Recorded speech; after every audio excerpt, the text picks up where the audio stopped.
I am just a little bit ashamed to admit that my compost pile has stalled. I mean, look, I've got pumpkins in here still that are at least 10 months old. And maybe you have the same problem. Maybe you started your compost pile months ago. Maybe you added your kitchen scraps and some cardboard and some yard waste. You turned it once or twice. Maybe you watered it when you remembered to. And yet, when you dig in, it looks exactly the same as when you started. This is one of the most common things that I hear from gardeners. Sonny, my compost just isn't breaking down. And the answer that they find online usually points to the same handful of things. Not enough nitrogen, it's too dry, needs more turning, and well, those things they can be true, but they're not the real reason most compost fails. The real reason goes a lot deeper, literally. And once you understand it, you'll never have a stalled pile again. I'm Sonny, this is Sunnyside Soil. Let's get into it. Now, before we talk about what's going wrong, let's make sure that we're on the same page about what composting actually is. Composting is not a chemical process. It is a biological one. Microorganisms like bacteria, fungi, actinomycetes are all doing their work. They're eating your organic material, digesting it, and producing heat, carbon dioxide, and water as byproducts. What's left behind is stabilized organic matter, finished compost. The reason your pile smells like nothing when it's working perfectly is because of aerobic bacteria. That's the ones that need oxygen. They are the dominant players, and they're efficient, fast, and they produce heat. When you see a pile steaming in the morning, that's biology working at full capacity. Now, here's the critical thing to understand. Your job as a composter is not to do the composting. Your job is to create conditions where biology can thrive. Temperature, moisture, oxygen, carbon, nitrogen. These are all the inputs that support or suppress the microbial community doing the actual work. When your pile stalls, one or more of those conditions have broken down. And the fix depends entirely on which one. Which is why the generic advice of add more greens or turn it more often doesn't actually solve anything. Most people think of their compost pile as a single uniform mass. It's not. Inside most home compost piles, there are pockets, dense compressed zones where oxygen cannot penetrate. In those pockets, anaerobic bacteria take over. Anaerobic bacteria still decompose organic material, but at a fraction of the speed, and they produce methane, hydrogen sulfide, and that classic rotten egg compost smell. They are not your allies. Your pile smells bad, not earthy, not forest floor good, actually foul. That's anaerobic activity. The fix isn't just turning the pile, it's rebuilding structure. You need bulking agents like wood chips or straw or shredded cardboard, broken up corn cobs, all layered throughout the pile to create air channels. Carbon-rich, chunky material is what keeps oxygen moving throughout.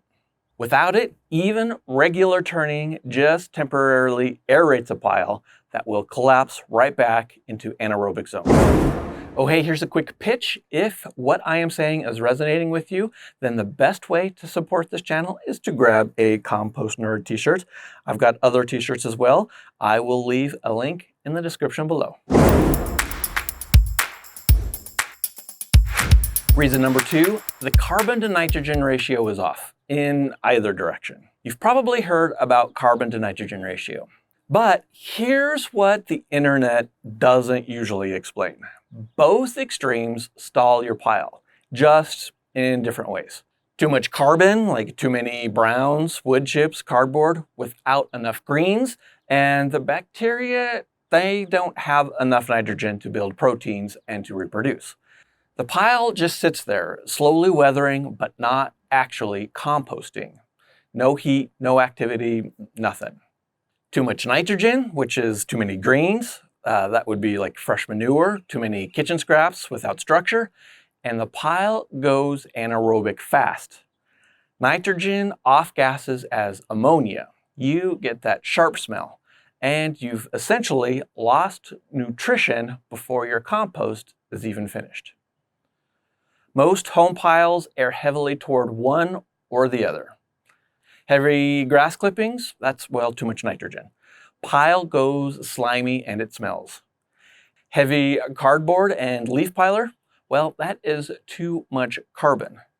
Too much carbon, well, the pile does nothing for months, and honestly, that's what happened with my pile. Here's a quick carbon to nitrogen guide. High carbon, which are your browns, dried leaves have about a 60-to-1 carbon to nitrogen ratio. Cardboard has about a 350-to-1 carbon to nitrogen ratio. Wood chips are even higher. They have a 400-to-1 carbon to nitrogen ratio. And straw is a lot less. They have a 75-to-1 carbon to nitrogen ratio. High nitrogen, those are your greens usually. So like grass clippings have a 20-to-1 nitrogen ratio. Kitchen scraps have a 15-to-1 nitrogen ratio. Coffee grounds are actually, even though they're brown, are high in nitrogen. They have a 20-to-1 carbon to nitrogen ratio. And fresh manure, they are usually the highest with their nitrogen ratio, with a 15-to-1. So here's a sweet spot.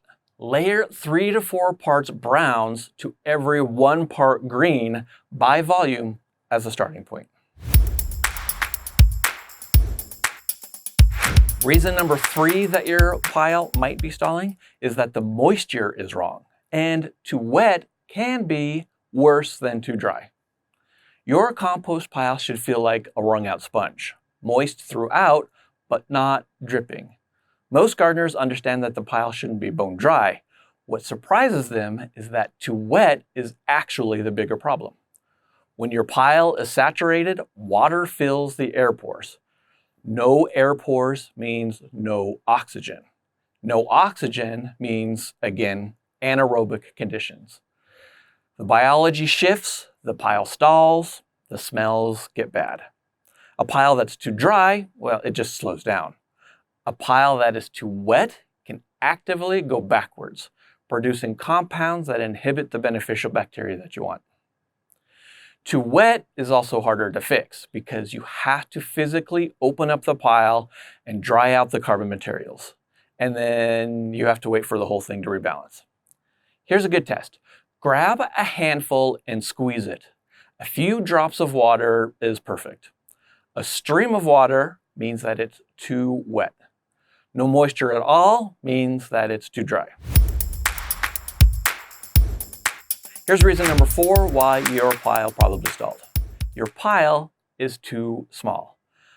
You need a minimum volume of roughly 1 cubic yard. That's 3 feet by 3 feet by 3 feet for a pile to generate and retain enough heat to really start cooking. Now, if you prefer to do just a cold compost where you just kind of throw scraps on as you have them, then your pile doesn't need to be that big.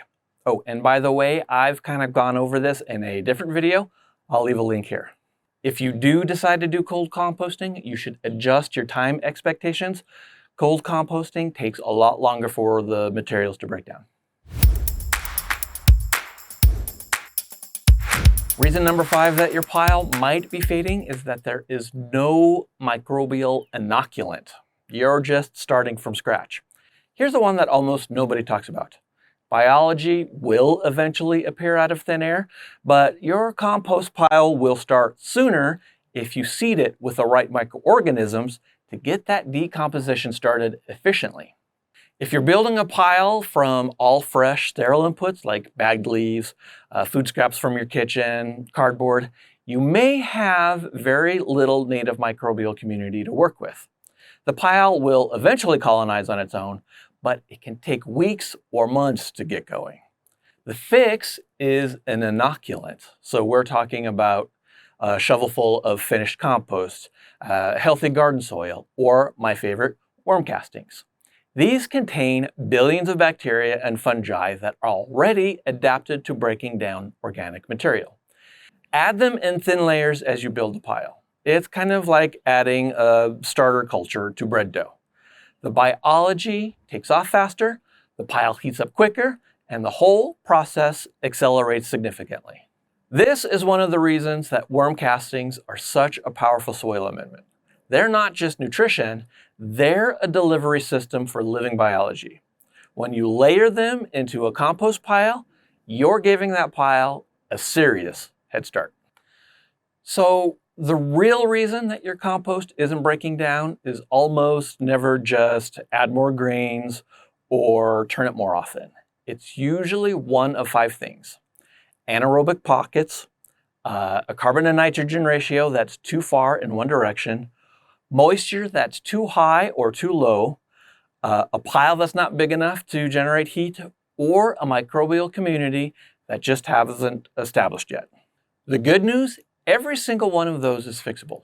And once you understand what composting actually is, a biological process, you're managing conditions for not a recipe you're following, but diagnosing and fixing it becomes intuitive. If this reframed how you think about your pile, then please give it a thumbs up.